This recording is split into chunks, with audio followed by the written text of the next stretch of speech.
Delhi bomb ಸ್ಫೋಟಕ್ಕೆ ಸಂಬಂಧಪಟ್ಟಂತೆ ಪ್ರಮೋದ್ ಮುತಾಲಿಕ್ ಒಂದು ರೀತಿಯಲ್ಲಿ ಕೆಂಡಾಮಂಡಲವಾಗಿ ಮಾತನಾಡ್ತಾ ಇದ್ದಾರೆ. ಯಾರು ಈ ಪ್ರಕರಣದ ಹಿಂದೆ ಇದ್ದಾರೋ ಆ ದೇಶದ್ರೋಹಿಗಳನ್ನ ಶೂಟ್ ಮಾಡಬೇಕು ಅಂತ ಹೇಳ್ತಾ ಇದ್ದಾರೆ. ಪ್ರಮೋದ್ ಮುತಾಲಿಕ್ ಈ ರೀತಿಯಾಗಿ ಆಕ್ರೋಶ ಭರಿತವಾದಂತಹ ಒಂದು ಮಾತುಗಳನ್ನು ಆಡ್ತಾ ಇರುವಂಥದ್ದು ದೆಹಲಿ ಕಾರು ಸ್ಫೋಟಕ್ಕೆ ಸಂಬಂಧಪಟ್ಟಂತೆ ಪ್ರಕರಣ ಹಿಂದೆ ಯಾರಿದ್ದಾರೆ, ಯಾವ ದೇಶದ್ರೋಹಿಗಳಿದ್ದಾರೆ, ಅವರನ್ನು ಶೂಟ್ ಮಾಡಬೇಕು ಅಂತ ಹೇಳಿ ಚಿಕ್ಕಬಳ್ಳಾಪುರದಲ್ಲಿ ಪ್ರಮೋದ್ ಮುತಾಲಿಕ್ ಈ ವಿಚಾರವಾಗಿ ಪ್ರತಿಕ್ರಿಯೆಯನ್ನು ಕೊಟ್ಟಿರುವಂಥದ್ದು.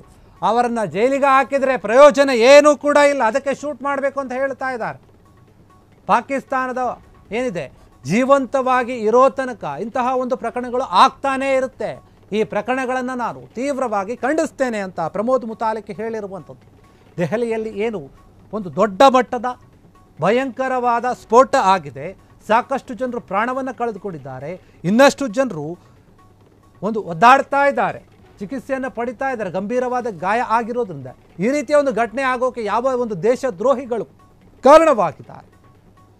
ಅವರನ್ನು ಜೈಲಿಗೆ ಹಾಕಿದರೆ ಏನೂ ಪ್ರಯೋಜನ ಇಲ್ಲ. ಜೈಲಿಗೆ ಹಾಕಿ ಅವರಿಗೆ ಸರಿಯಾದ ರೀತಿಯ ಒಂದು ವ್ಯವಸ್ಥೆಯನ್ನು ಮಾಡಿ ಊಟ ತಿಂಡಿ ಕೊಟ್ಟು ಸಾಕೋದ್ರಲ್ಲಿ ಏನೂ ಕೂಡ ಪ್ರಯೋಜನ ಇಲ್ಲ. ಅಂಥವ್ರನ್ನ ಶೂಟ್ ಮಾಡಿ ಬಿಸಾಕಬೇಕು ಅಂತ ಪ್ರಮೋದ್ ಮುತಾಲಿಕ್ ಒಂದು ರೋಷಭರಿತವಾದ ಮಾತುಗಳನ್ನು ಆಡಿರುವಂಥದ್ದು.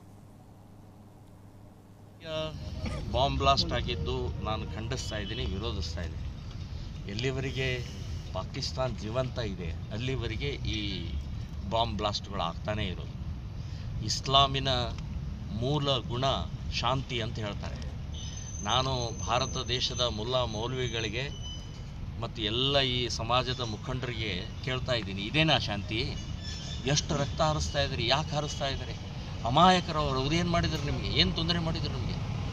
ಸೊ ಈ ರೀತಿಯ ರಕ್ತ ಹರಿಸೋದು ಶಾಂತಿ ಅಲ್ಲ.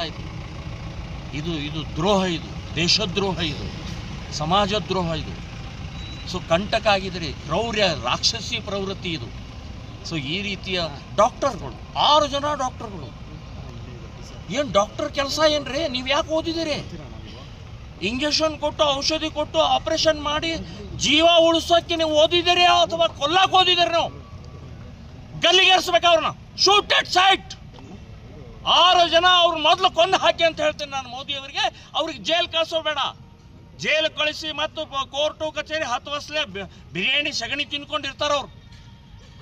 ಸೊ ಇಂಥ ದ್ರೋಹಿಗಳನ್ನ ಮಟ್ಟ ಹಾಕೋಕೆ ಶೂಟ್ ಅಟ್ ಸೈಟ್ ಒಂದೇ ಅಂತನ್ನುವಂಥದ್ದು ಸರ್. ದೇಶದಲ್ಲಿ ನೋಡಿ, ದೆಹಲಿಯ ಬಾಂಬ್ ಬ್ಲಾಸ್ಟ್ ಆಗಿದ್ದು ನಾನು ಖಂಡಿಸ್ತಾ ಇದ್ದೀನಿ, ಕ್ಷಣ ಕ್ಷಣದ ಸುದ್ದಿಗಳಿಗಾಗಿ ಫ್ರೀಡಂ ಟಿವಿ ಸಬ್ಸ್ಕ್ರೈಬ್ ಮಾಡಿ, ಲೈಕ್ ಮಾಡಿ ಹಾಗೂ ಫಾಲೋ ಮಾಡಿ.